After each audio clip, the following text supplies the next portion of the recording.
টাকা আসছে, আর সেই টাকায় ভাট বকছে কতগুলো মিডিয়া, আর সেই চ্যানেলে বসিয়ে রেখেছে কতগুলো দালালকে। তারা বলছে নাকি গোপাল সেন খুন হয়েছিলেন যাদবপুরে এদের হাতে। গোপাল সেন খুন হয়েছিলেন যাদবপুরে 1971 সালে। তখন রাজ্যে আমাদের সরকার ছিল না। তখন আমরা পাড়ায় পাড়ায় যাদের হাতে খুন হচ্ছিলাম, পাড়ায় পাড়ায় সিপিআইএম এর কর্মীদের নামে যাদের হাতে শহীদ বেদি তৈরি হচ্ছিল, যাদবপুরের ভাইস চ্যান্সেলর গোপাল সেন ক্যাম্পাসের ভেতর তাদের হাতেই খুন হয়েছিল, সেই কংসালদের হাতে খুন হয়েছিল। আর আপনারা জানবেন, জ্যোতি বসু তখন মুখ্যমন্ত্রী নন, তখন মুখ্যমন্ত্রী সিদ্ধার্থ শঙ্কর রায়।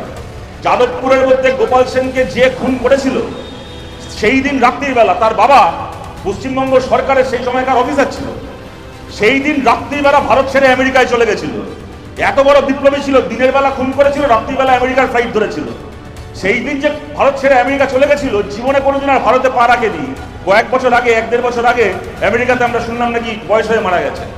বামফ্রন্ট সরকার আসার বহু আগে গোপাল সেনকে খুন করা হয়েছিল ওই ক্যাম্পাসের মধ্যে, যারা আমাদের কমরেডদেরকে সেই সময় খুন করেছিলেন।